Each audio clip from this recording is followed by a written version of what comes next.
nosso trabalho é embasado nos conceitos de fluidodinâmica. E é por isso que eu vou fazer uma breve introdução para vocês do que seria essa fluidodinâmica e como ela explica o funcionamento do nosso projeto.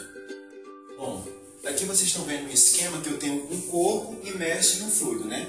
Então, a fluidodinâmica estuda justamente isso, a relação existente, né, entre o fluido e um corpo nele imerso quando existe um movimento relativo entre eles.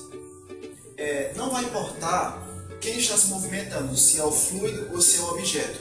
Por quê? Porque nós vamos sempre adotar como referencial o nosso objeto. Ou seja, é como se nós nos colocássemos nesse objeto e, portanto, nós estamos estáticos e o fluido é quem está se movimentando. E isso por um parâmetro de análise. Mas para que serve essa fluidodinâmica, né? Na indústria e em demais procedimentos que necessitam dos conceitos dela, do embasamento dela? Para que a gente possa desenvolver, né, tecnologias, bem como aprimorar já existentes, para que nós possamos aplicá-las em automóveis, em navios, em demais máquinas e equipamentos que necessitem, ou aliás, que o seu funcionamento dependa dos conceitos da fluidodinâmica. Agora daremos mais detalhes das forças que atuam no objeto devido ao movimento do fluido sobre o mesmo. Voltando para o nosso esquema, onde nós temos um objeto imerso em um fluido, e o nosso objeto é o perfil de uma asa, nós observamos que nós temos uma seção ao longe. Mas o que seria essa seção ao longe? É uma região do fluido que ela não é perturbada pela presença do objeto. Ou seja, a interferência do objeto aqui não está alterando a velocidade, tampouco o comportamento desse fluido nessa região. À medida que o fluido vai se aproximando e vai colidindo com o objeto, vai acontecendo alterações no fluxo do fluido e, consequentemente, na forma que essas pressões do fluido incidem no objeto. A gente sabe o quê? Que pressão é força sobre área. Se eu estou tendo uma pressão, né, que esse fluido está exercendo sobre esse objeto, no caso esse objeto possui uma área, então essa pressão vezes a área onde está incidindo vai dar a nossa força, que é uma força resultante. Mas essa força pode ser decomposta em uma força de atrito e uma força de sustentação, onde a força de atrito é paralela ao fluxo do fluido e a força de saturação ela tem um posicionamento ortogonal ao fluxo do fluido. Bom, agora nós vamos falar sobre a força de arrasto. Vamos considerar que aqui tem um corpo sólido e com isso está tendo um fluido que está passando por esse corpo. Ao esse fluido passar pelo corpo, ele vai estar exercendo uma pressão nesse determinado ponto, com que essa pressão vai gerar forças normais, como também forças tangenciais nas extremidades do corpo. Com isso, vai haver a força de arrasto, que é a força total que vai impulsionar esse corpo através da somatória de todas essas forças resultantes. Com isso, vamos ter dois tipos de força de arrasto: a força de arrasto de atrito e a força de arrasto de forma ou de pressão. Estamos considerando aqui o fluido passando apenas de forma laminar, e com isso a força de atrito será a força resultante apenas na superfície desse corpo e a força de pressão será a força total no próprio corpo. Bom, agora, para exemplificar, aqui temos no início o fluido, quando ele está vindo de forma retilínea, com uma área igualmente de espaçamento entre esse fluxo. E quando esse fluido ele chega ao objeto, como aqui a área desta parte onde ele vem retilíneo é maior do que essa onde ele vai ter o afastamento devido à superfície do fluido, com esse afastamento essa área vai diminuir e, segundo a lei de vazão para os fluidos, conforme diminui a área, aumenta a velocidade conforme aquela regra de A1 V1 é igual a 2 V2. Com isso, conforme o fluido for chegando na superfície, ele vai aumentar essa velocidade e, ao passar pelo fluido, ele vai retornar ao seu estado inicial. Então, com isso, veremos que isso não é possível, pois, conforme é demonstrado por essa figura, ao o fluxo colidir com o objeto, vai haver um deslocamento para as extremidades do objeto, onde esse fluido ele não vai apenas retornar para o estado onde ele estava e continuar com suas linhas retilíneas. Ele vai ter esse afastamento, gerando aqui nessa região, chamada de esteira, um vácuo, onde a pressão que vai estar sendo exercida nessa posição do objeto vai ser bem inferior à pressão que será exercida nessa parte inicial do objeto. Ou seja, quando houver essa aplicação do fluido no objeto, a força de arrasto que será exercida nessa direção será bem maior do que a será exercida no local inverso. Com isso, vai haver um deslocamento desse objeto. Agora eu vou falar um pouco sobre força de arrasto total. Na sua forma adicional, a força de arrasto é expressa pelo seu coeficiente de arrasto CD, que é a razão entre D e uma força característica associada à pressão dinâmica da corrente livre, onde o ρ é a densidade e U é a velocidade da corrente livre. O fator 1/2 é um tradicional tributo à equação de Bernoulli e a Euler, onde D consiste no diâmetro e o A é a área característica do corpo. A poderia ser igual a L2, onde L é a dimensão linear característica do número de Reynolds. Ela é usualmente utilizada como A, onde A frontal é a projeção da área em um plano perpendicular à corrente livre, a direção da corrente livre. A área de topo é a projeção da área no plano à corrente livre. E a área molhada é a área total de contato do corpo com o fluido e é principalmente utilizada em cascos de embarcações. Sabe-se que em um escoamento de baixa velocidade, o coeficiente de arrasto de um corpo é em função apenas do número de Reynolds. O arrasto exercido em um corpo é composto pelas duas parcelas que aparecem nesta equação. Essa aqui é a equação da força de arrasto de pressão e essa aqui é a força de arrasto de superfície. O primeiro termo, que é a força de arrasto de atrito, é o resultado da integração do produto entre o tensor das tensões viscosas que agem na superfície e a área superficial. A outra parcela, que é a força de atrito de forma, resulta da integração entre a pressão que age sobre a superfície do corpo, sendo ds, que aparece nas duas parcelas, é o elemento da área da superfície do corpo, e n é a projeção na direção do escoamento do vetor unitário normal à superfície.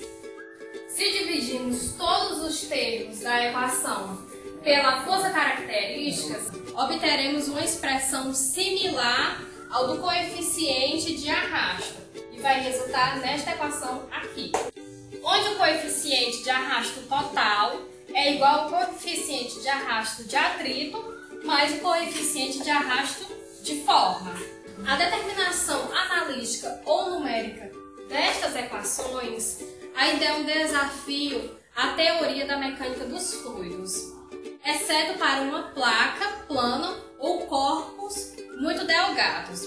Isto se deve ao fenômeno da separação do escoamento. Em um escoamento subsônico, com números de Reynolds as maiores que 1000, por exemplo, o arrasto de forma pode superar em várias ordens de grandeza o arrasto de atrito.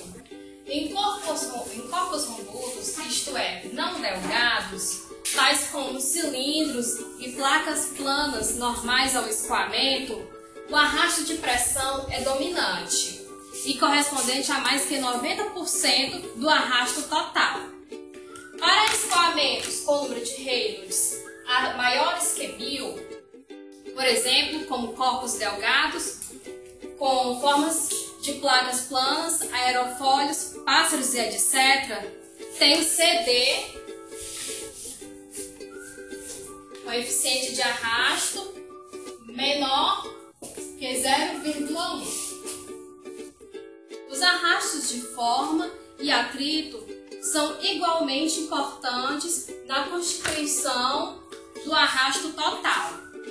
Por outro lado, os corpos rombudos, barra de seção quadrada, cilindro transversal ao escoamento e placa plana normal ao escoamento tem um coeficiente de arrasto total aproximadamente igual a 1.